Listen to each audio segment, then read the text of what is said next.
आ जाओ बच्चों, sample paper 12 question number 31 तक लास्ट हमारे पास लेक्चर में हो चुके हैं। उससे आगे की वर्किंग हम कर रहे हैं। आज क्वेश्चन सबसे पहले ले रहे हैं question number 32। Sketch the reason bounded by the lines. Sir ये 3 लाइंस की इक्वेशन आपको दी गई है। एक है 2x plus y is equal to 8, y is equal to 2 and y is equal to 4। Sketch the region bounded by these 3 lines and the y-axis. Hence obtain its area using integration. तो प्यारे बच्चों, पहली line आपको दी गई है 2x plus y is equal to 8। इसका graph अगर मैं ड्रॉ करना है तो सिंपली इस लाइन की इक्वेशन पे आप कोई भी लाइन पे 2 पॉइंट्स आइडेंटिफाई कर सकते हैं। जैसे मान लीजिए मैंने x रिप्लेस किया 0 तो y का रिजल्ट आ गया 8, x रिप्लेस किया 4 तो y का रिजल्ट आ गया 0.0,8, नेक्स्ट पॉइंट आ गया 4,0 और सेकेंड लाइन की इक्वेशन है y is equal to 2। Next line की इक्वेशन आपको दे देगी बेटा y इज इक्वल टू 4। तो चलिए इसका ग्राफ हम ड्रॉ करते हैं।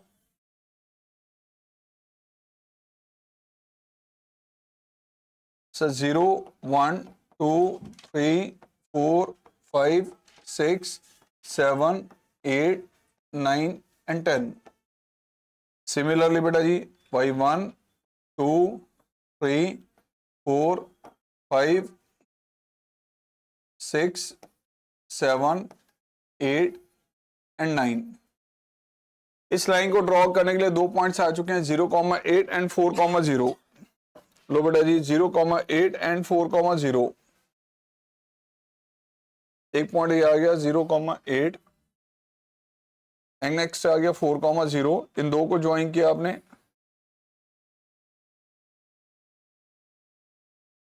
फर्स्ट लाइन ये बेटा, सेकेंड लाइन कह रहा है y इज इक्वल टू 2 तो y इज इक्वल टू 2 की लाइन हमारे पास ये चलेगी बेटा। y इज इक्वल टू 4 बेटा जी ये लाइन चली गई, ठीक है। एंड द y एक्सिस, तो बेटा यहां पर जो आपसे क्वेश्चन में कहा गया area bounded by this line this line this line and y axis, तो एरिया जो आपको आइडेंटिफाई करना है सर वो एरिया है ये, दिस इज द एरिया। और ये जो लाइन आपके पास जा रही है इसको जरा नोटिस करें, दिस इज द लाइन जिसकी इक्वेशन आपके पास गिवन है sir 2x plus y is equal to 8। ये लाइन है sir y is equal to 2 की और ये लाइन है y इज इक्वल टू 4 की। अब हमने अभी जब लास्ट एप्लीकेशन और इंटीग्रेशन को भी रिवाइज किया, मैंने आपको ये बताया था कि अगर आप किसी भी फंक्शन को जब इंटीग्रेट करते हैं विद रिस्पेक्ट टू x तो सर a से लेके b तक अगर आप with respect to x integrate करेंगे तो एरिया आता है कर्व और x एक्सिस के बिटवीन। फिर आपको यही बताया था कि अगर आप a से लेके b तक फंक्शन को y के टर्म्स में इंटीग्रेट करेंगे तो एरिया कौन सा आएगा, उस कर्व और y एक्सिस के बिटवीन। अब ये जो एरिया आपने कैलकुलेट करना है सर वो इस लाइन और y एक्सिस के बिटवीन है। तो अगर हम इस लाइन को इंटीग्रेट करें विद रिस्पेक्ट टू y तो इस लाइन और y एक्सिस के बिटवीन एरिया आ जाएगा जहां से लेके आपने जहां तक जाना बेटा। तो एरिया अगर हम देखें, एरिया विल बी सर 2 से लेके 4 तक फंक्शन आपने अब y के टर्म्स में यहां पे रखना है। मतलब इस फंक्शन में से x की वैल्यू निकालनी है सर, इस फंक्शन में से x की वैल्यू निकालनी है और y के टर्म में रखनी है। अब क्या आएगी x की वैल्यू, अरे x क्या आएगा 8 माइनस वाई अपॉन में with respect to y। Integrate करो, लिमिट्स लगा दो, तो सर इसका रिजल्ट इंटीग्रेट किया बेटा 1/2 बाहर, this is 8y minus y square by 2, limits आ गया बेटा 2 से लेके 4 तक। अपर लिमिट अप्लाई किया 32 minus 8 minus lower limit apply किया बेटा, this is 16 minus 2। So 1/2 common, ये आ गया 24 माइनस 14 यानी हाफ ऑफ 10। इसका मतलब आंसर आ गया 5 square units. This is the area.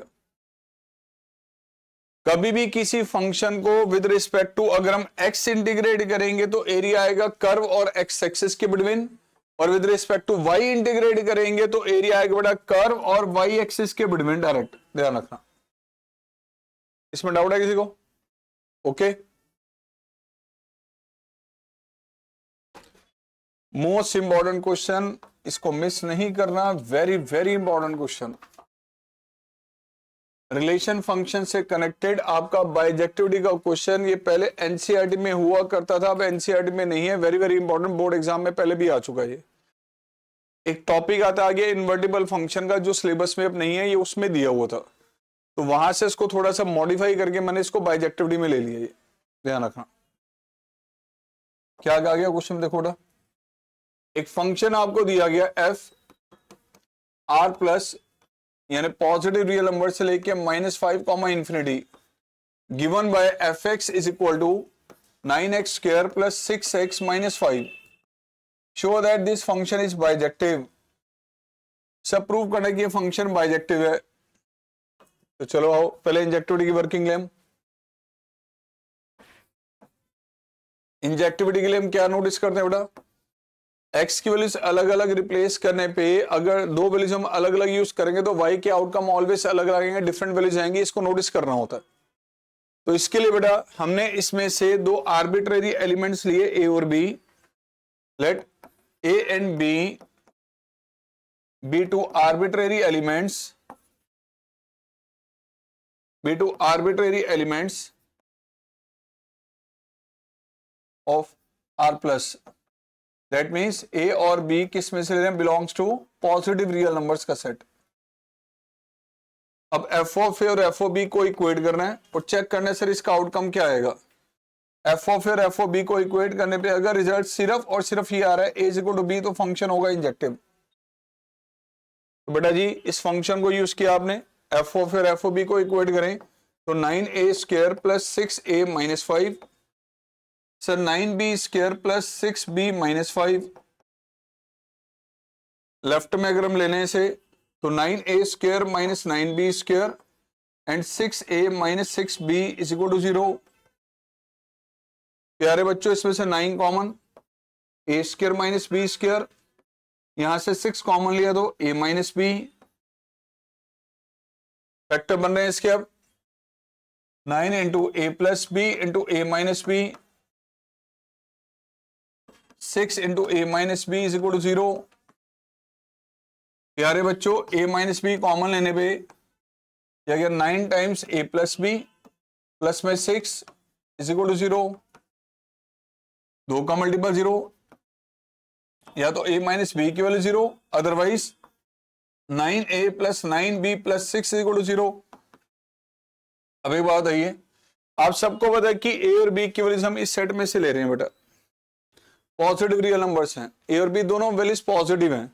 Sir ये भी वैल्यू पॉजिटिव है, ये भी पॉजिटिव है, ये भी पॉजिटिव है, 3 पॉजिटिव वैल्यूज को ऐड करके कभी 0 बनेगा ही नहीं। तो ये तो कंडीशन होगी नेग्लेक्ट, क्योंकि सर a और b दोनों पॉजिटिव रियल नंबर्स चल रहे हैं। तो रिजल्ट ये आ गया आपके पास a is equal to b, यहां से रिजल्ट सिर्फ ये बन के आया। मीन्स आपने इन दोनों को इक्वेट किया था sir f of a is equal to f of b, और कंडीशन आपके पास सिर्फ अराइज हो रही है, ये तभी पॉसिबल होगा जब ए बी के इक्वल होगा, तो फंक्शन इज इंजेक्टिव। यहां इंजेक्टिविटी तो वेरीफाइड होगी बेटा। यहां तक किसी को डाउट है तो बताओ। नहीं कैसे कर सकते ये बताओ, ये समझ आया नहीं है, ऐसे ऐसे बाद में करेंगे हम, अभी रिकॉर्डिंग चल रही है। Thank you. ठीक है, आगे बाइजेक्टिविटी के लिए हमने इसको करना है अब सरजेक्टिविटी को वेरीफाई। अब बताओ सरजेक्टिविटी के लिए बेटा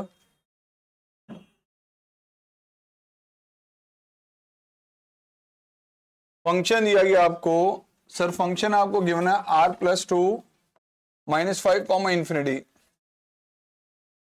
and function is f x is equal to 9x square plus 6x minus 5।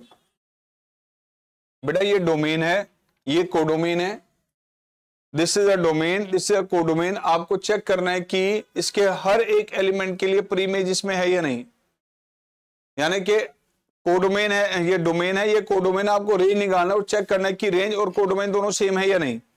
अगर रेंज और कोडोमेन दोनों सेम है तो फंक्शन ऑन टू यानी सरजेक्टिव होगा। अब यहां पर मैंने आपको पहले बता दिया कि बेटा रेंज निकालने के लिए जरूरी क्या होता है, सबसे पहले नोटिस करना है कि ये जो डोमेन है रियल नंबर्स के टर्म्स में हो, प्रैक्टिकली देखें तो रियल नंबर के टर्म्स में ही है। फिर रे निकालने के लिए अगर आपने नोटिस कर लिया तो x को सबसे पहले y के टर्म में चेंज किया जाता है। जब आप x को y के टर्म में कन्वर्ट कर लेते हैं उसके बाद ही रेंज को नोटिस किया जा सकता है। तो यहां सबसे पहले आपने इस x यहां से x की वैल्यू निकालनी है इन टर्म्स ऑफ y। प्यारे बच्चों, ये आपके पास दिया गया है y और ये है आपके पास 9x² plus 6x minus 5। x को y के टर्म में कन्वर्ट करने के दो ऑप्शन है, या तो परफेक्ट स्क्वायर को कंप्लीट कर लो या फिर y को राइट साइड लो और क्वाड्रेटिक के अकॉर्डिंग सॉल्व करो। तो सर यहां पे अगर हम वर्किंग करें इससे आगे, सर y को लिया right side 9x² plus 6x minus 5 minus 5, या इसको मैं ऐसे किया दे बेटा 9x² plus 6x, negative common लिया तो 5 प्लस 5 इज इक्वल टू 0। अब आप नोटिस कीजिए ये क्वाड्रेटिक की इक्वेशन चलिए x के टर्म्स में, सर ax², ये bx and this is c is equal to 0। प्यारे बच्चों यहां पर a की वैल्यू है 9, b की वैल्यू है 6 और c की वैल्यू चलिए सर नेगेटिव ऑफ 5 प्लस 5। क्योंकि c जो है y के टर्म्स में है इसलिए आप x की वैल्यू निकालेंगे तो y के टर्म्स में ऑटोमेटिकली कन्वर्ट हो जाएगी। डी मेथड से अगर हम निकाले वैल्यू इसकी b² minus 4ac, sir 36 minus 4 into 9 into में नेगेटिव ऑफ 5 प्लस 5, तो बेटा ये आ गया 36 प्लस में 36 इंटू में 5 प्लस 5। प्यारे बच्चों यहां से आपने d कैलकुलेट किया तो ये आ गया 36 प्लस में 180 प्लस में 36y, यानी सर 216 प्लस 36y, ये d की वैल्यू आ गई। Now x will be minus b plus minus root d upon में 2a। क्वाड्रेटिक से जब x निकालते हैं तो ये रिजल्ट होता है sir minus b, it means minus 6 plus minus sir root d 216 plus 36y over 2 into में लो बेटा ये आ गया माइनस 6, 36 कॉमन लिया यहां से over 18 minus 6 plus minus 6 into में रूट ऑफ सर 6 कॉमन लिया और cancel out root of 6 plus y upon 3। लो बेटा एक्स वाई के टर्म में कन्वर्ट हो गया। अब जब आपने x को y के टर्म में कन्वर्ट कर लिया तो आप एक चीज नोटिस करें, सर यहां दो रिजल्ट आ रहे हैं x के। पहला रिजल्ट आ रहा है x माइनस 1 प्लस में root of 6 plus y upon 3, और दूसरा रिजल्ट आ रहा है x का माइनस 1 माइनस में root 6 plus y upon 3, right. अब एक चीज नोटिस करें, क्वेश्चन में पहले से गिवन था सर जो फंक्शन है वो है आपका r+2, कहां तक जाना हमने -5 कॉमा इंफिनिटी, ये सर डोमेन। x की सारी वैल्यूज पॉजिटिव होनी चाहिए। सर x या तो इसके इक्वल आ रहा है अदरवाइज इसके इक्वल। सर x इसके इक्वल तो हो नहीं सकता क्योंकि सर ये वैल्यू तो कंप्लीटली नेगेटिव है, रीजन पॉजिटिव रियल नंबर है।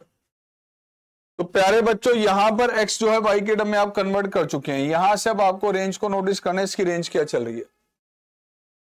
एक बात आओ, जब फंक्शन होता है फ्रॉम ए टू बी, अब ए सेट अगर आपका रियल नंबर्स का सेट होता तो मुझे बताओ x की वैल्यू रियल कब आ सकती थी। रूट वाले केस में किस चीज को नोटिस किया जाता है कि रूट के अंदर की वैल्यू क्या होनी चाहिए, पॉजिटिव। रूट में क्या चल रहा है 6 प्लस वाई, तो 6 plus y must be positive. लेकिन ये तब होता अगर x आपको ये जो ए सेट है देता रियल नंबर का।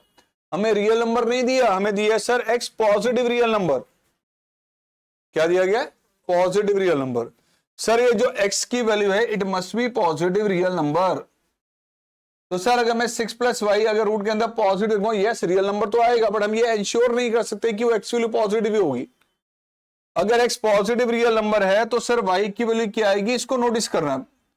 ध्यान से सुनना, मैं अब क्या करने जा रहा हूं प्लीज।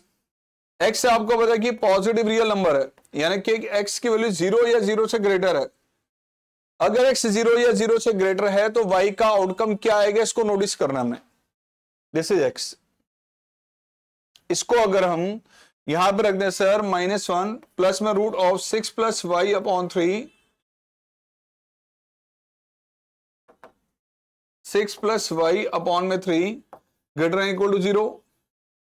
अब यहां से वाई नोटिस करना बेटा, मल्टीप्लाई किया 3 से,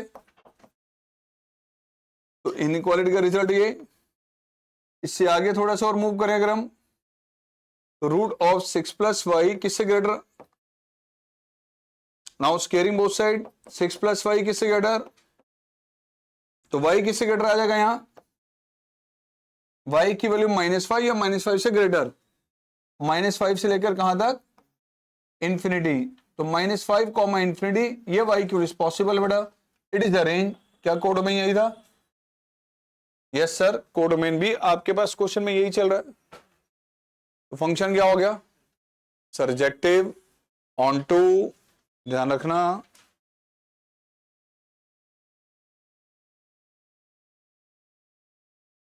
question number 34, line with direction ratio. Sir एक लाइन दी गई है जिसके डायरेक्शन रेशियो 2:1:2 है, meets each of the lines given equation, जिनकी इक्वेशन देखिए बेटा स्पेलिंग एरर है, ध्यान रखना। Meets each of the lines, जिनकी इक्वेशंस आपको ये दी गई है, find the coordinate of each of this points of intersection. प्यारे बच्चों, ये आपके पास एक लाइन गई हमारे पास, दूसरी लाइन ये गई, और इन दोनों लाइंस की इक्वेशन मुझे गिवन है क्वेश्चन में। सर इसकी इक्वेशन दे देगी आपको x is equal to y plus a is equal to z, और नेक्स्ट इक्वेशन ये दे देगी x plus a is equal to 2y is equal to 2z। अब एक लाइन हमारे पास जो है सर वो ये गई, इन दोनों को इंटरसेक्ट कर रही है, a line with direction ratio 2:1:2। Sir ये जो लाइन है इसके डीआर है सर 2:1:2, सर 2:1:2। इस लाइन को मैंने L1 नाम दे दिया, इस लाइन को मैंने L2 नाम दे दिया, इसको मैंने L3 नाम दे दिया बेटा। अब ये लाइन जिसके डायरेक्शन रेशियो में 2:1:2 गिवन है, ये लाइन इन दोनों को इंटरसेक्ट कर रही है। किन पॉइंट्स पे इंटरसेक्ट कर रही है, एक पॉइंट ये आपके पास है, दूसरा पॉइंट प्यारे बच्चों ये आपके पास है। मुझे इन दोनों के कोऑर्डिनेट्स निकालने, राइट। अब एक बात का ध्यान रखें सर, इसके कोऑर्डिनेट ए के या बी के जो भी निकलेंगे वो ए की टर्म्स में आएंगे, क्योंकि ए की वैल्यू नहीं बताई। मुझे इस लाइन के डायरेक्शन रेशियो 2:1:2 गिवन है। एक लाइन के डायरेक्शन रेशियो निकालने के लिए लाइन पे कितने पॉइंट्स की जरूरत होती है, 2 पॉइंट्स। अगर लाइन पे 2 पॉइंट्स हैं, एक है x1 y1 z1, दूसरे है x2 y2 z2, तो उसके डीआर्स होते हैं x2 - x1 ratio y2 - y1 ratio z2 - z1। Sir इस लाइन के डीआर्स मुझे दे रखे हैं 2:1:2, बट अगर मेरे पास ए पॉइंट और ये बी पॉइंट आ जाए तो सर हम इन दोनों को यूज करके डीआर्स नोटिस कर सकते हैं हम। अब मुझे ए और बी के कोऑर्डिनेट्स ही निकालने हैं। ध्यान से सुनना, ए पॉइंट आपको पता है इस लाइन के ऊपर लाई कर रहा है, बी पॉइंट इस लाइन के ऊपर लाई कर रहा है, और मुझे इस लाइन के ऊपर कोई भी पॉइंट निकालना हो, लाइन पे कोई भी पॉइंट आइडेंटिफाई करना हो, तो लाइन की इक्वेशन को सबसे पहले लैम्डा की टर्म में, मतलब पैरामीट्रिक फॉर्म में बदला जाता था। अगर मुझे इस लाइन के ऊपर ये पॉइंट निकालना है ए, तो सर इस लाइन का जो लोकस है उसको आपने कॉमन सिंगल पैरामीटर में बदलना है, मतलब लैम्डा की टर्म में बदलना है। मैंने इस लाइन की इक्वेशन को मान लिया सर लैम्डा से के इक्वल, और ये सर मान लिया मैंने किसके इक्वल, म्यू के इक्वल। तो L2 लाइन की जो इक्वेशन है सर वो है x is equal to y plus a is equal to z. उसी तरह से सर L3 लाइन की इक्वेशन है x plus a is equal to 2y is equal to 2z is equal to mu. जब x को हमने इसके साथ कंपेयर किया तो x आ गया प्यारे बच्चों लैम्डा, y प्लस ए सर ये भी लैम्डा के इक्वल, z भी लैम्डा के इक्वल, तो यहां से y क्या बन गया, तो सर x, y, z, लो बेटा x, y, z, इसके कोऑर्डिनेट्स क्या बन रहे हैं लैम्डा की टर्म्स में। अब सर बन गए लैम्डा, लैम्डा माइनस ए और लैम्डा। ऐसे सर जो नेक्स्ट आपके पास लाइन है इसको अगर हम म्यू से कंपेयर करते हैं तो x plus a is equal to mu, sir 2y sir ये भी किसके इक्वल, म्यू के इक्वल, एंड 2z ये भी सर म्यू के इक्वल। तो प्यारे बच्चों x आ गया आपके पास म्यू माइनस ए, y आपके पास आ गया सर म्यू अपॉन 2, z आपके पास आएगा म्यू अपॉन 2। तो सर x, y, z क्या बनेगा ये आगे sir mu minus a mu upon 2, sir mu upon 2। अब जैसे जैसे फर्स्ट लाइन पे आप लैम्डा की वैल्यू अलग अलग रखते जाएंगे तो इस लाइन के ऊपर अलग अलग पॉइंट्स के कोऑर्डिनेट मिलते जाएंगे। मैंने रखा लैम्डा 1, लैम्डा 2, लैम्डा 3, तो इस लाइन के ऊपर पॉइंट्स उसकी पोजीशन बदलती जाएगी। सिमिलरली यहाँ पे म्यू की वैल्यू अलग अलग रिप्लेस करें तो इस लाइन के ऊपर अलग पॉइंट आते जाएंगे। हमें कौन सा पॉइंट निकालना है, एक पॉइंट ए और एक पॉइंट बी। तो मान लीजिए सर ये जो पॉइंट आपके पास है ये सर ए को डिफाइन कर रहा है, लैम्डा की किस वैल्यू के लिए ये नहीं पता, हमें यही नोटिस करना है हमने। और मान लीजिए ये वाला जो पॉइंट है सर ये किसको डिफाइन कर रहा है, बी को डिनोट कर रहा है। Let this is a point A. प्यारे बच्चों इस पॉइंट को मैंने ए नाम दे दिया, इस पॉइंट को मैंने बी नाम दे दिया सर। तो मतलब ए के जो कोऑर्डिनेट हैं सर वो ये बन गए lambda, lambda minus A and sir lambda, ये ए के कोऑर्डिनेट। बी के कोऑर्डिनेट आपके पास यहां से आगे sir mu minus a mu upon में 2 एंड सर म्यू अपॉन में 2। अब मेरे पास ए पॉइंट भी और बी पॉइंट भी है, तो सर इस लाइन के डायरेक्शन रेशियो हम लैम्डा और म्यू की टर्म में निकाल सकते हैं। क्या आएंगे DRs, sir DRs of line L1, sir इन दोनों को यूज करते हुए उसके डीआर्स क्या आएंगे, x2 minus x1 ratio y2 minus y1 ratio z2 minus z1। यानी प्यारे बच्चों दिस माइनस दिस किया दो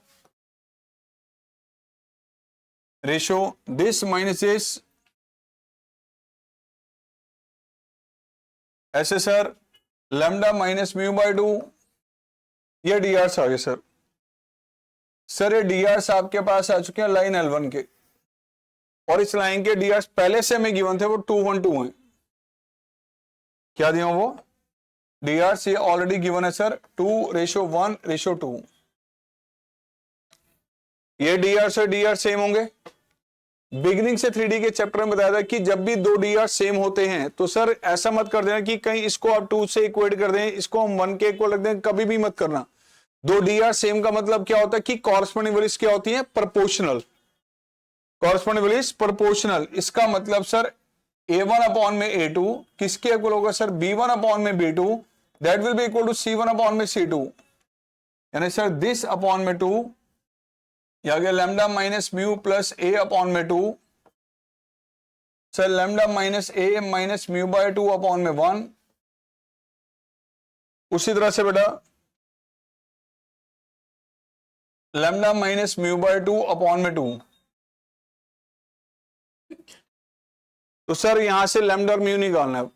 लैम्डा और म्यू की वैल्यू ए के टर्म्स में आएगी, ये ध्यान रखना। लैम्डा और म्यू निकालिए और लैम्डा यहां रख दो, म्यू यहां रख दो। ए और बी के कोऑर्डिनेट ही निकालने तो कोऑर्डिनेट्स पता चल जाएंगे हमें। अब यहां से लैम्डा और म्यू निकालना, ध्यान रखना। तो सर लैम्डा और म्यू निकालने के लिए हमने क्या स्टेप लिया, अब ध्यान से देखिएगा। मैंने क्या किया प्यारे बच्चों, फर्स्ट और थर्ड को पहले इक्वेट किया, तो lambda minus mu plus a divided by 2 that equal to lambda minus mu by 2 divided by 2। इनको क्यों इक्वेट करो, ताकि एलिमिनेट होके सीधा डायरेक्ट म्यू की वैल्यू मिल जाए। देखिए प्यारे बच्चों यहां से लैम्डा कैंसिल आउट हो रहा है, इसको लेफ्ट में लिया या इसको राइट में ले लो, तो बेटा म्यू की वैल्यू आ गई आपके पास 2 है। अब एक काम करो, फर्स्ट और सेकंड को इक्वेट कर लो अब एक बार। अब फर्स्ट और सेकंड को इक्वेट किया तो lambda minus mu plus a that is equal to lambda minus a minus mu by 2। Mu आ चुका है 2 है, तो म्यू को यहां रखा हमने 2 है।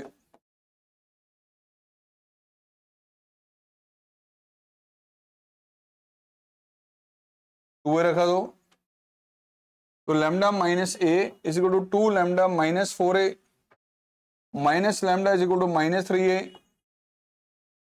और लैम्डा की वैल्यू क्या आ गई बच्चों, तो सर लैम्डा की वैल्यू 3 है और म्यू की वैल्यू 2 है। यहां पे यूज कर लो बेटा, लैम्डा की वैल्यू 3 है और म्यू की वैल्यू 2 है, रिप्लेस करो। ये पॉइंट्स नोटिस कर लो क्या आ रहे हैं। सर लैम्डा को अगर हम यहाँ पे 3a रख दें तो सर क्या आएगा इसका रिजल्ट, ए के coordinate sir 3a, 2a, 3a। और म्यू था हमारे पास 2a, म्यू को अगर हम यहाँ पे 2a रिप्लेस कर दें तो सर बी पॉइंट क्या बन जाएगा, 2a minus A, that is a, 2a upon 2, sir ये a आ गया कॉमा a, तो ये a के कोऑर्डिनेट, ये b के कोऑर्डिनेट आ गए। तसल्ली कर लो राइट है या रॉन्ग है, रेशियो निकाल के देखो अभी इन दोनों को यूज करके डीआरसी निकाल के देखो। दिस माइनस दिस करेंगे तो 2a, दिस माइनस दिस किया a, this minus this 2a, तो 2a ratio a ratio 2a, क्या डीआर वही आ रहे हैं, यस वही आ रहे हैं। ओके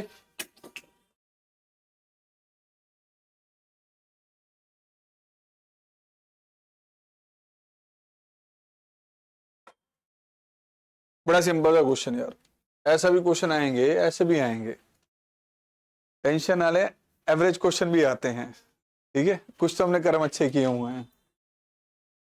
करो इसको,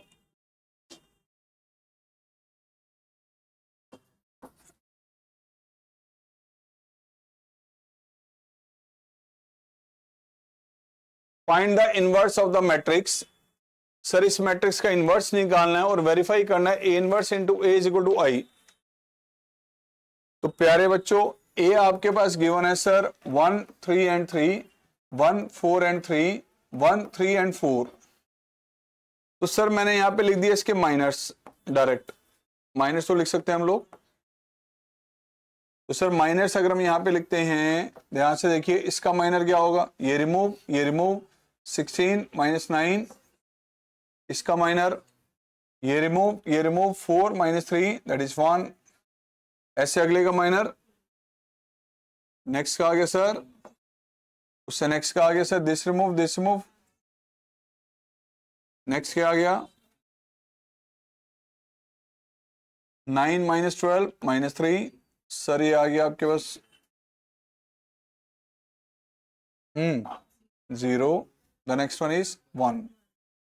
अब माइनस को कोफैक्टर से बदल लें, कोफैक्टर्स क्या होगा सर,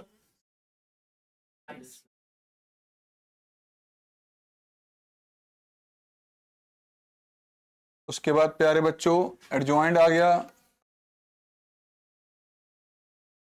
ट्रांसपोज लें इसका 7 minus 1 minus 1 minus 3 1 and 0 minus 3 0 and 1 and adjoint of A के बाद डिटर्मिनेंट के लिए क्या बताया था, यहां से ले लो फर्स्ट रो, यहां से ले लो first column, multiply and add.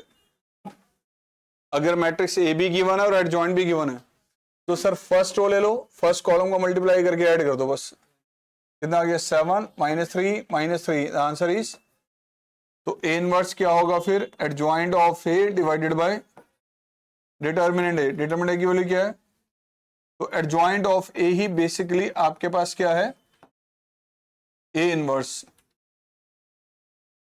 ये इनवर्स आ गया। अब ए इनवर्स को किससे मल्टीप्लाई करना है, मैंने ये स्टेप्स पता क्यों दिखाए हैं, क्योंकि ये स्टेप्स इससे कम नहीं कर सकते, इनवर्स निकालने के माइनर कोफैक्टर आपको ये तो दिखाना पड़ेगा, इससे कम नहीं कर सकते, ध्यान रखना। मैं चाहता तो डायरेक्ट इनवर्स लिख देता बेटा, बट ये स्टेप्स नहीं लिखोगे तो नंबर जाएंगे। ओके अब ए इनवर्स और ए को मल्टीप्लाई करना, चेक करना आइडेंटिटी मैट्रिक्स आ रही है या नहीं, चलो तो इसको भी चेक कर लें। Sir A inverse into A inverse आपका 7 minus 3 minus 3 minus 1 1 and 0 minus 1 0 and 1 multiple matrix A given है sir 1 3 and 3 1 4 and 3 1 3 and 4, multiply करें इसको, यहां से रो और यहां से sir this multiply this 7 minus 3 इसको मल्टीप्लाई इससे किया बड़ा 21 माइनस 12 माइनस 9, इससे मल्टीप्लाई इससे किया sir 21 minus 9 minus 12, same here इसको मल्टीप्लाई किया तो -1 plus 0 -3 plus 4 plus 0 -3 plus 0 and last row को मल्टीप्लाई किया इससे -1 plus 0 plus 1 -3 plus 0 plus 3 and -3 plus 0 plus 4, तो क्या आ गया answer 1 0 0 0 1 0 0 0 and 1 identity matrix.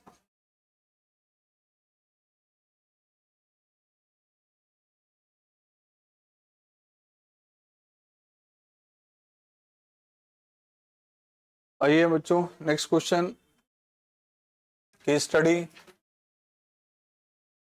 Sir, a bag contains 6 red and 8 black balls. Another bag contains 8 red and 6 black balls. Red colour की और black colour की balls आपको given है. Bag first और ये बैग सेकंड है. 6 और 8 का कॉम्बिनेशन 8 और 6. A ball is drawn from the first and without noticing its color is put in the second. Sir first में से एक बॉल निकाली, बिना कलर नोटिस के सेकंड बैग में ट्रांसफर कर दी. And a ball is drawn from the second bag. Find the probability that the ball drawn is red in color. प्यारे बच्चों, फर्स्ट बैग में से आपने एक बॉल ड्रॉ की है, इसमें से आपने एक बॉल निकाली है और वो आपने सेकंड में ट्रांसफर कर दी है. यहां से एक बॉल निकाल के इसमें ट्रांसफर कर दी. कलर नहीं पता था कौन सा कलर की ट्रांसफर की है. उसके बाद यहां से सेकंड से आपने एक बॉल निकाली है और वो क्वेश्चन में कह रहा है find the proof that the ball drawn is red in colour. यहां से जो बॉल निकाले वो रेड कलर की है. पहला पार्ट है ये. सेकंड पार्ट क्या कह रहा है, find the probability that the black ball is transfer from first to second. Chances के निकालने की ब्लैक कलर की बॉल ट्रांसफर हुई थी. Given that the red ball has been drawn. यहां से रेड बॉल अगर निकली है तो यहां से जो ट्रांसफर की गई थी वो कौन से कलर की थी, ब्लैक कलर की. भाई ट्रांसफर कौन सी होगी, या तो रेड कलर की ट्रांसफर होगी या फिर ये दो ऑप्शन है ना. यहां से आपने एक बॉल निकाली और इसमें सेकंड में ट्रांसफर कर दी, या तो रेड कलर की ट्रांसफर हुई है, ब्लैक कलर की ट्रांसफर हुई है. उसके बाद चांसेस कहां क्या कह रहा है, यहां से किसके आए. तो पहला केस हमने सर ये लिया, मैंने दो इवेंट यहां पे डिस्क्राइब कर लिया, E1 और एक E2. Transferred ball is red in colour. Sir transferred ball is black in color.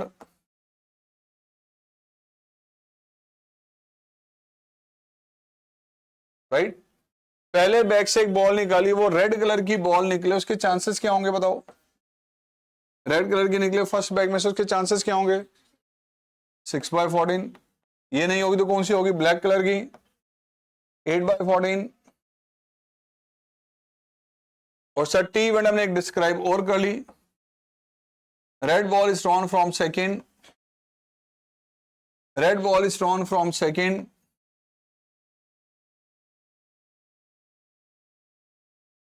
पहला पार्ट ये पूछे find the probability that the ball drawn is red in colour. कि सेकंड से जो बॉल निकाली वो रेड कलर की, उसके चांसेस निकालने. यानी सर चांसेस किसके निकालने आपने फर्स्ट पार्ट में. फर्स्ट पार्ट में ये पूछा गया प्रोबेबिलिटी ऑफ टी. भैया डिपेंड इस पे करेगा कि यहां से रेड ट्रांसफर की है, डिपेंड इस पे करेगा कि यहां से कौन से ट्रांसफर की गई थी. पहला केस कि रेड कलर की ट्रांसफर हुई एंड उसके बाद आपने जो बॉल निकाली वो रेड कलर की थी, गिवन दैट रेड पहले से ट्रांसफर हो चुकी है. या रेड नहीं ट्रांसफर तो कौन सी हुई है सर, ब्लैक. पहले ब्लैक ट्रांसफर हुई एंड उसके बाद आपने रेड कलर की बॉल निकाली. सर 6/14 रेड ट्रांसफर हुई. तो प्यारे बच्चों रेड ट्रांसफर तो यहां पे रेड एक इंक्रीज कर गई, कितनी होगी रेड 9. ये तो 6 है पूरी. अब सेकंड से कौन सी है फिर, भाई यहां से रेड ट्रांसफर हुई है, कंफर्म है ना ये, तो रेड एक इंक्रीज कर देगी यहां पे. अब यहां से रेड निकले, उसके चांसेस क्या होंगे 9/15. अदरवाइज क्या होगा, कौन सी ट्रांसफर हुई है, ब्लैक बॉल ट्रांसफर हो, चांसेस उसके 8/14. प्यारे बच्चों फिर इसमें ब्लैक कलर की इंक्रीज कर गई, लेकिन यहां से कौन सी आनी चाहिए रेड. रेड के चांसेस तो सर ये आ गया कितना 54 एंड 64 118 59 ये फर्स्ट पार्ट का आंसर है. सेकंड पार्ट कह रहा है find the probability that the black ball is transferred, किसके चांसेस निकालने, ब्लैक कलर की बॉल ट्रांसफर हुई थी यानी कि A2 के चांसेस निकालने। गिवन दैट रेड बॉल निकल चुकी है, given that sir second part में कह रहा है ब्लैक बॉल ट्रांसफर हुई थी, इसके चांसेस बताओ, यानी सर E2 के चांसेस जब सेकंड से रेड बॉल आ चुकी है। This is probability of A2 into में प्रोबेबिलिटी ऑफ T/E2 बेसुरम, sir probability of E1 into में probability of T/E1 plus probability of E2 into में probability of T/E2।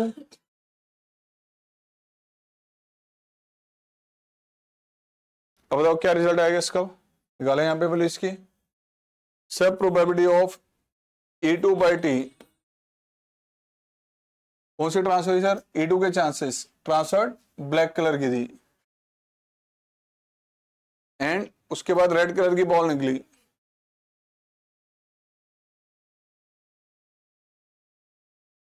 Sir 6/14 into 9/15 8/14 into 8/15, तो sir denominator तो cancel out हो जाएगा, result 64 bye कितना था 118, ये आ गया सर, कैंसिल आउट कर लो।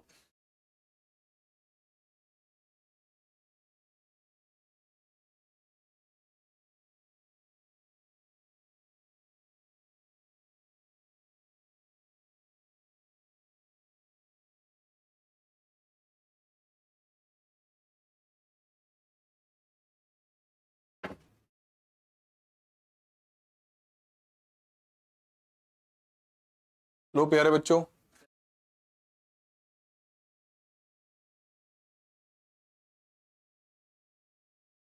क्या T/2 कैसे निकाला, E2 अगर कर गया मतलब कौन सी बॉल ट्रांसफर हुई, तो यहां से ब्लैक ट्रांसफर हुई है तो इसलिए ब्लैक की इंक्रीज कर गई। अब चांसेस ठीक है निकालने की, यहां से कौन से कलर की है, तो इसमें से रेड कलर की बॉल है, अब चांसेस बताओ, ठीक है। लो बच्चों, रिलेशन फंक्शन से connected case study, Shaili and Anju are playing ludo at home during कोविड-19।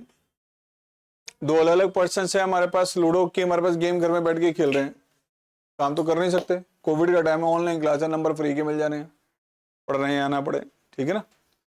वैसे आजकल भी ऐसे ही हो रहा है, प्रैक्टिकल में तो फ्री के नंबर मिल रहे हैं।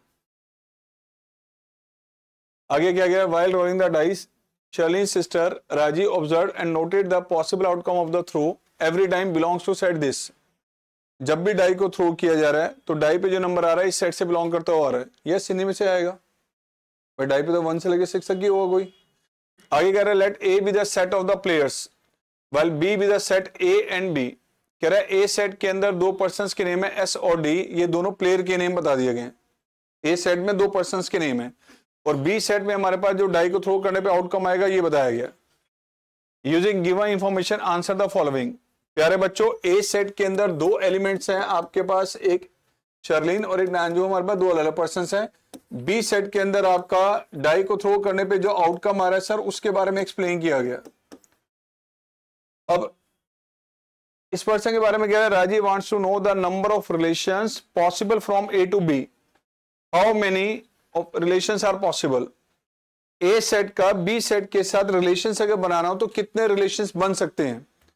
मींस रिलेशन की डेफिनेशन पे बेस क्वेश्चन आ गया भाई, एक relation from set A to set B क्या होता है। ए सेट का रिलेशन बी सेट के साथ निकाल रहे हैं तो पहले ए और बी को मल्टीप्लाई करके उसका कार्टेशियन प्रोडक्ट निकाला जाता है, चेक करते हैं उसमें कितने ऑर्डर पेयर हैं, फिर उसके ए इंटू बी के जितने सबसेट बनते हैं उन सबसेट्स को कहा जाता है रिलेशन। रिलेशन की डेफिनेशन क्या, from set A to set B it is the subset of A into B. Sir वो ए इंटू बी का सबसेट होता है। प्यारे बच्चों, अगर ए सेट में इतने एलिमेंट है बी में इतने हैं तो number of element A into B में कितने आएंगे सर, 2 इंटू में 6 12 एंड नंबर ऑफ सबसेट्स कितने होंगे इंटू बी के, number of subsets of A into B sir ये आ जाएगा 2 रेज़ टू पावर n के अकॉर्डिंग 2 रेज़ टू पावर 12 प्यारे बच्चों ये आ गया 4096, क्या आ गया सर ये 4096। इतने सबसेट बनेंगे सर ए इंटू बी के, यानी कि सर इतने रिलेशंस पॉसिबल हैं। She wants to know the number of relations possible from A to B. कितने रिलेशन पॉसिबल हैं? 4096। अब इसमें एक चीज का ध्यान रखना जरूरी है सर, 12th क्लास में जो रिलेशन का टॉपिक था वो था रिलेशन फ्रॉम ए टू ए, जिसको रिलेशन ऑन ए कहा जाता है। रिलेशन ऑन ए का मतलब होता है from set A to set A set का ए सेट के साथ रिलेशन। लेकिन 11th क्लास में जब रिलेशन डिस्कस किया जाता है तो रिलेशन ए का हम बी के साथ बनाते थे, एक सेट का रिलेशन दूसरे के साथ। 12th में दोनों साइड में ये दोनों सेट सेम होते थे, जिसमें रिफ्लेक्सिव सिमेट्रिक और ट्रांजिटिविटी की वर्किंग करते हैं आप लोग। आगे क्या कह रहा? Second part, Rajiv wants to know the number of functions. पहले नंबर ऑफ रिलेशंस पूछा था, अब नंबर ऑफ फंक्शन पूछा है from A to B. Sir अगर ए सेट में आपके हैं, सर ध्यान से देखें, ए सेट में आपके पास ये दे दिया गया, ए सेट, दूसरा सेट दे दिया गया सर ये बी। अब ए सेट ये रहा सर, बी सेट ये रहा, इसमें एस ओ डी 2 पर्सन है, इसमें 1 2 3 4 5 6 ये आपके एलिमेंट है। अब नंबर ऑफ फंक्शन, फंक्शंस के बारे में बात करें तो फंक्शन की डेफिनेशन क्या कहती है? A function F from A to B, that is the relation such that every element of set A, set A के हर एलिमेंट की बी सेट में एक सिंगल इमेज होनी चाहिए। अगर मैं सर ए सेट की, सर अगर मैं ए सेट के पहले एलिमेंट की इमेज बनाता हूं तो इसके लिए इमेज की कितनी ऑप्शंस हैं? 6 ऑप्शन है। वो 1 भी हो सकती है इमेज, 2 भी हो सकती है, 3 भी हो सकती है, तो इसके लिए 6 ऑप्शंस है पहले एलिमेंट के लिए। मान लो मैंने इसकी इमेज दिखा दी 1, अब अगले एलिमेंट के लिए फिर फंक्शन बनाने के लिए कितनी ऑप्शन है? 5 नहीं 6 ही होंगी। हम वहां 1 1 नहीं बना रहे, फंक्शन बना रहे हैं, चाहे वो 1 1 बने या मैनी 1 बने। अगर मैं डी का इमेज भी 1 ही दिखाऊंगा तो मैनी 1 बनेगा, बनेगा तो फंक्शन, बनेगा तो फंक्शन। तो प्यारे बच्चों ऐसे केस में, सर ऐसे केस में ध्यान रखना, ए जो पहला एलिमेंट है एस, इसके लिए भी 6 ऑप्शन है, अगले एलिमेंट डी, इसके लिए भी 6 ऑप्शन है। तो दिस एंड दिस दोनों की कोई ना कोई इमेज होनी चाहिए, तो 36 आपके पास बनेंगे total number of functions. Total number of function, ना बात यहां हो रही है 1 1 की, ना मैनी 1 की, ना ऑन टू की, ना इन टू की, फंक्शन की बात हो रही है। किसकी बात हो रही है? नंबर ऑफ फंक्शंस कितने बनेंगे? अगला, let R from B to B be defined by, sir relation from B to B कह रहा है, फ्रॉम बी टू बी, तो रिलेशन ऑन बी है ये, इसमें ए सेट की इन्वॉल्वमेंट नहीं है। अब कह रहा है कि रिलेशन क्या बताया गया? x comma y, y is divisible by x। B set कौन सा था सर? ये रहा। कह रहा है सर रिलेशन जो थर्ड पार्ट हमारे पास बता रहा है, थर्ड पार्ट के लिए इस सेट का रिलेशन बना 1 2 3 4 5 6, इसमें से एलिमेंट लेने x और y, कुछ ऐसे लेने हैं कि y की वैल्यू डिविजिबल होनी चाहिए x से, y की वैल्यू x से डिविजिबल होनी चाहिए, या मैं फिर ये कहूं कि सर जो x जो है वो y को डिवाइड करना चाहिए। अगर x यहां पर इनमें से ले हम 1, तो 1 किसको डिवाइड करेगा? y की वैल्यू क्या हो जो 1 से डिविजिबल हो? सर y तो कुछ भी हो सकता है, सारी वैल्यूज 1 से डिविजिबल है, तो y की वैल्यू 1 से लेके 6 सारी अलाउड है। और अगर x 2 होगा तो 2 से डिविजिबल क्या है? 2 है, 4 है या 6 है। और अगर यहाँ 3 होगा तो 3 और 6, 4 होगा तो बेटा। सिमिलरली अगर x की वैल्यू यहां पर हमारे पास 5 हो तो सर 5 और 6 होगा तो रिलेशन R के अंदर पेयर अगर हम बनाएं तो 1 के कॉम्बिनेशन सबके साथ बनेंगे, 1 1 1 2 1 3 1 4 1 5 1 6। तो बेटा ऐसे 2 के कॉम्बिनेशन बनेंगे सर 2 2 2 4 2 6। ठीक है सर, 3 3 एंड 3 6, 4 4 5 5 एंड 6 6। ये इस रिलेशन के अंदर पेयर आ गए। Check whether R is reflexive symmetric और ट्रांजिटिव। एक बात हो सर, अगर y के प्लेस पे भी x हो तो क्या x x इस कंडीशन को सेटिस्फाई करेगा? क्या x x से डिविजिबल होगा? होगा या नहीं? 2 2 से डिविजिबल, 3 3 से डिविजिबल, 4 4 से डिविजिबल। तो सर यहां पे तो सारी पे रिफ्लेक्सिव क्या आ रहे हैं, चेक कर लो, रिफ्लेक्सिव तो होगा। अगर x y से डिविजिबल है तो क्या y भी x से डिविजिबल होगा? अगर 6 3 से डिविजिबल है तो क्या 3 भी 6 से डिविजिबल होगा? नहीं। तो सर रिफ्लेक्सिव है बट सिमेट्रिक नहीं है। ट्रांजिटिव के लिए, ट्रांजिटिव के लिए चेक करो सर, रिफ्लेक्सिव है सर, यस। सिमेट्रिक है सर, नहीं। ट्रांजिटिव, यार अगर एक बात आओ, x कॉमा y इसमें है, y कॉमा z है, इसका मतलब y जो x से डिविजिबल है और z y से डिविजिबल है। देखो z y से डिविजिबल है, y x से डिविजिबल है, तो क्या z x से डिविजिबल नहीं होगा? पक्का होगा। तो सर ये रिफ्लेक्सिव है, सिमेट्रिक नहीं है, ट्रांजिटिव है। इसमें डाउट किसी को? इस तरह का क्वेश्चन रिलेशन फंक्शन में आने के चांसेस ज्यादा हैं। जो यहां पे पूछा गया नंबर ऑफ रिलेशन या नंबर ऑफ फंक्शन, इसकी जगह हो सकता है वो number of injective, number of bijective ऐसे पूछ सकता है। ये बोर्ड में आया हुआ क्वेश्चन है ऐसा, सेम, एग्जैक्टली सेम, ध्यान रखना। इसमें रिलेशन का कंसेप्ट भी यूज हो गया, फंक्शन भी यूज हो गया, एज वेल एज तीनों कंसेप्ट भी रिफ्लेक्सिव, सिमेट्रिक, ट्रांजिटिव के पूछ लिए गए। लास्ट क्वेश्चन इस पेपर का, ऐसा पहले भी आ चुका है। 3 फ्रेंड्स हैं ABC, are given a rectangular sheet of side 45 and 24। Sir एक रेक्टेंगुलर शीट आपको दे दी गई है जिसमें हमारे पास इसकी डायमेंशंस बता दी गई हैं। सर ये 45 और ये 24 दे दी गई है। This is 45, this is 24। फिर कहा गया they are asked to work independently and form an open box by cutting the squares of equal length from all the 4 corners as show and folding up the flaps. Sir चारों corner से ये आपने हमारे पास एक ये square cut किया, यहां से एक स्क्वायर सर यहां से ये कट कर दिया गया, उसी तरह से सर एक स्क्वायर यहां से कट किया आपने इक्वल लेंथ के। सर इक्वल लेंथ के 4 स्क्वायर्स कट कर दिए गए और इनके फ्लैप्स को फोल्ड कर दिया गया। ये क्वेश्चन में क्या कह रहा है, and they want to check the volume of the box so form. सर ये जो आपने स्क्वायर कट किया है इसकी साइड x बता दी गई। सर इसकी साइड x है, ये साइड x है, तो इतना पोर्शन आपने यहां फोल्ड कर दिया, इतना यहां फोल्ड कर दिया। टोटल लेंथ आपकी 45 थी, अगर x यहां से रिमूव, x यहां से रिमूव, तो अंदर लेंथ कितनी रह जाएगी यहां 45 माइनस 2x। ऐसे 24 लेंथ थी यहां पे टोटल, सर x यहां से रिमूव हो जाएगा, x यहां से, तो ये लेंथ कितनी रह जाएगी हमारी 24 माइनस 2x। क्वेश्चन में क्या पूछा है, on the basis of above information answer the following. If the volume of the box is to maximize then define the volume in terms of x। सर ये जो पोर्शन था 45 माइनस 2x, ये इधर चल रहा है 45 माइनस 2x, और सर ये वाला जो पोर्शन आपके पास है ये आपका है 24 माइनस 2x, यहां से लेके यहां तक ये, और ये हाइट कितनी होगी अब बताइए प्यारे बच्चों, वॉल्यूम क्या होगा फिर?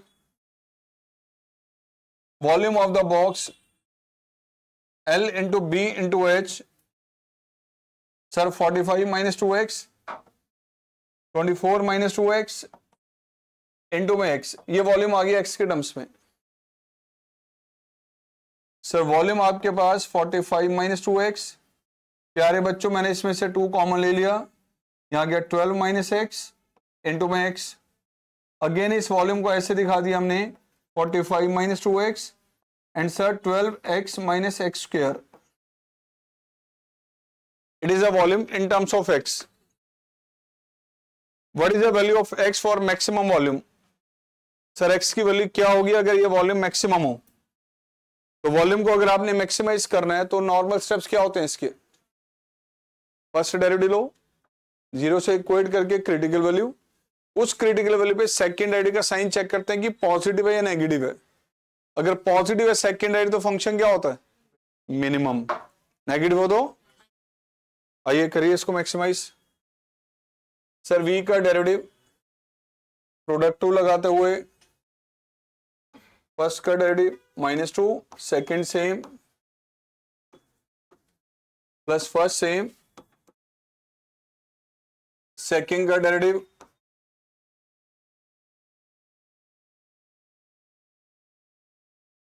प्यारे बच्चों यहां से 2 अगर हम कॉमन ले लें, ये -4x 12x minus x square, यहां से 2 कॉमन लिया तो यहां आगे बढ़ा 4 45 minus 2x, answer 6 minus x। कुछ कॉमन है और एक सेकेंड, 45 माइनस फर्स्ट का तो 45 माइनस 2, यार ये तो -2 आएगा सिर्फ, ओनली -4। ठीक है जी। अब लीजिए सर -4 कॉमन ले लिया हमने, 12x minus x square, negative common ले लिया यहां से, तो sir 45 minus 2x into 6 minus x. करिए इसको मैक्सिमाइज। अब सर v डैश आ रहा है आपके पास -4 12x माइनस एक्स स्क्वायर, इसे मल्टीप्लाई किया 270 minus 45x minus 12x plus 2x square. Sir 12x minus x square minus 270 plus 57x minus 2x square, and sir ये आ गया आपके पास, एडलेस करें इसे तो 69x minus 270 minus 3x square, रखा 0 क्रिटिकल वैल्यू के लिए। तो v डैश है बेटा आपके पास, कॉमन ले ले -3 दो, -3 कॉमन लिया 12, sir x square minus 23x, sir x minus 18 and x minus 5, first derivative को रखा 0, तो यहां से सर x के 2 आउटकम आ रहे हैं, इधर 18 और x की वैल्यू 5। बट गौर से देखें सर, अगर x की वैल्यू 18 अगर हम यहां पे ले लें, सर x की वैल्यू अगर हम 18 ले तो 24 माइनस 36, ये साइड तो आपकी नेगेटिव आ जाएगी, लेंथ तो नेगेटिव नहीं है, उससे पॉसिबल ही नहीं है। तो सर यहां पे इसको तो नेग्लेक्ट यहीं पे कर देना है आपने, x 18 नहीं हो सकता, इसको आगे कंटिन्यू करना है। सेकेंड डेरिवेटिव प्रोडक्ट रूल के अकॉर्डिंग बेटा, सेकेंड डेरिवेटिव यहां पे, फर्स्ट का derivative 1, second same, plus first same, second का derivative sir 12 and this is 2x minus 23, x की वैल्यू 5 अगर हम यहां पे रिप्लेस करते हैं तो v double dash at x equal to 5, 12 10 minus 23, the value is, function is volume is maximum. तो यहां ये पेपर आपका कंप्लीट होता है बेटा, 12th कंप्लीट हो गया आपका यहाँ पे। इससे आगे हम वर्किंग करते हैं फिर आगे, ठीक है।